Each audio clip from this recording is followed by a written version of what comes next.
България е на второ място в света по богатство на минерални извори. Природата ни е дарила с повече от 600, а лечебната им сила е била позната още на траки и римляни, живели по нашите земи. Благодарение на разнообразния климат, в България лесно може да съчетавате спа с море и планина. Отдайте се на масажи и минерални бани в Сандански или Кюстендил. Ще се радвате на специфичния средиземноморски климат. Отидете във Велинград или Хисаря. Ще сте в сърцето на планината, обградени от гори и бистри потоци. Има и трети вариант – да съчетаете морската вода и плажа на Черно море с лечебната кал на Поморие или Балчик.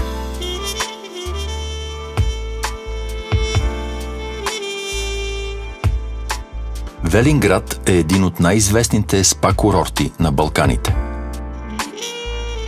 Районът е с най-много минерални извори в България – над 70. Велинградската вода е с доказани лечебни свойства. Тук са разположени едни от най-модерните спа-хотели и балнеосанаториуми в страната. Фитотерапията е лечение с билки. Българската природа е богата на всякакви видове – мента, маточина, лайка, липа, лавандула. Опитайте ароматерапията с розово масло, ароматни вани и масажи. Розата е запазена марка на България.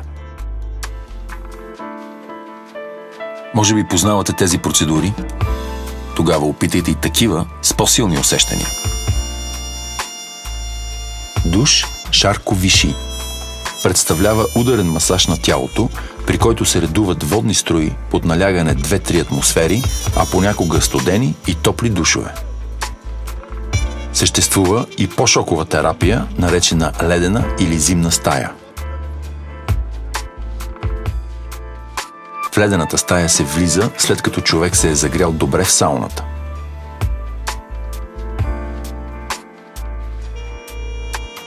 През зимата, където и да отидете около нашите ски курорти – Банско, Боровец или Пампорово, навсякъде има минерални извори и се предлагат спа процедури. След дълъг ден на ски, едно от най-отпускащите удоволствия е просто да се потопиш в горещия басейн.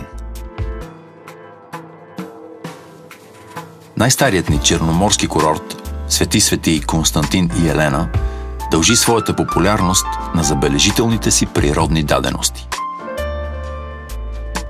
Свети Константин и Елена предлага десетки открити и закрити минерални басейни, яхтено пристанище, както и безброй други забавления. На север се намират курортите Златни пясъци и Албена. Албена предлага първокласни хотели с изглед към морето и хубави пясъчни плажове.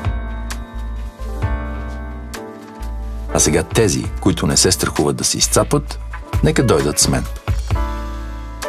Красивото Поморие е популярно с находищата си на лечебна кал. Тя била позната още на гърците, които нарекли града Анхиало и направили баните си край соленото Поморийско езеро. В Поморие можем да съчетаем морски, спа и екотуризъм. Намираме се в Сапарева баня. Тук е единственият в България и в континентална Европа минерален гейзер. Минералната вода е с температура от 103 градуса. Това я прави една от най-горещите в света. В подножието на Балкана е популярният курорт и балнеоложки център Вършец. Тук можете да съчетаете почивката с туристическите маршрути на Врачанския Балкан. А сега напред към следващия прочут курорт с минерална вода, запазена марка – Хисаря.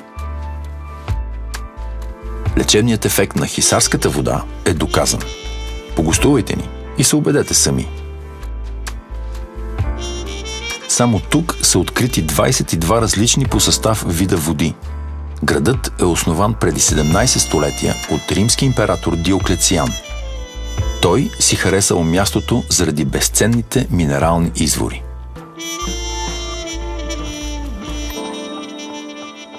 Сандански съчетава средиземноморски климат с чистия въздух на Пирин планина и лечебни минерални извори. Тук има и залежи на лечебна кал.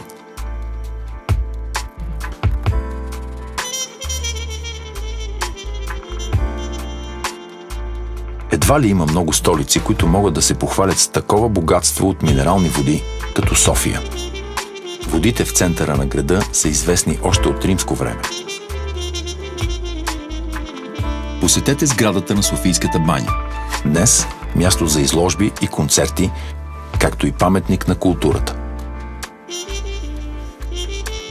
На 15 на километра от София е Банкя. Тук ще намерите уютни хотели и ресторанти, спа комплекси, тенис комплекс, хиподрум, минерален плаж. От тук тръгват и екопътеки. Насладете се на великолепната природа.